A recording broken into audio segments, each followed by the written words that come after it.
আমাদের কিসমত বিজয় হোক। এবং আসন্ন শারদীয় দুর্গাপুজো উপলক্ষে ফেনীতে সনাতন ধর্মাবলম্বীদের সাথে মতবিনিময় সভা, নগদ অর্থ ও উপহার বিতরণ করেছে বিএনপি।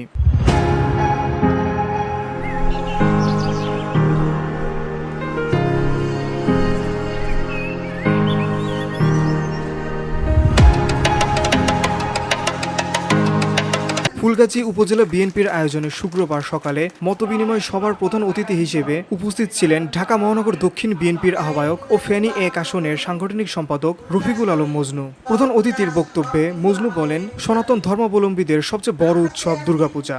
এই পূজার উৎসব যাতে নির্বিঘ্নে ও আনন্দের সাথে পালন করতে পারেন, তার জন্য বিএনপির সকল নেতাকর্মীরা সার্বক্ষণিক সহযোগিতা করবে।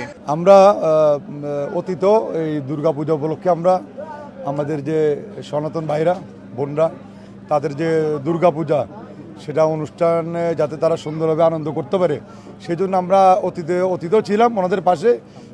এবার আমরা প্রত্যেকটা মন্দিরেই আমরা আমাদের দলের পক্ষ থেকে, খালেদা জিয়ার পক্ষ থেকে, তারেক রহমানের পক্ষ থেকে আমরা সেখানে সহযোগিতা করছি।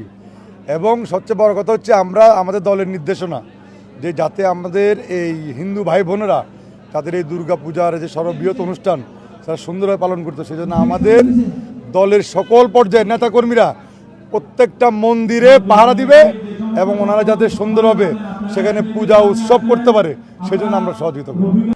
রফিকুল আলম মজনু। অবনী আশ্রম মন্দির পরিচালনা কমিটির সভাপতি মাস্টার দীপক কুমার বণিকের সভাপতিত্বে অনুষ্ঠানে বিশেষ অতিথি ছিলেন উপজেলা বিএনপির আহ্বায়ক ফখরুল আলম স্বপন, সদস্য সচিব আবুল হোসেন, ফুলগাজী জন্মাষ্টমী উদযাপন পরিষদের সভাপতি অপু চৌধুরী, পূজা অর্চনা কমিটির সভাপতি বিপ্লব কুমার ও বণিকপাড়া রজনীগন্ধা ক্লাবের সভাপতি তারাপদ হাজারীর সঞ্চালনায় অনুষ্ঠানে উপস্থিত ছিলেন বিএনপি, যুবদল, ছাত্রদল, বিভিন্ন মন্দিরের পুরোহিত ও সনাতন ধর্মাবলম্বীদের বিভিন্ন পর্যায়ের নেতারা। VOD Bangla news desk.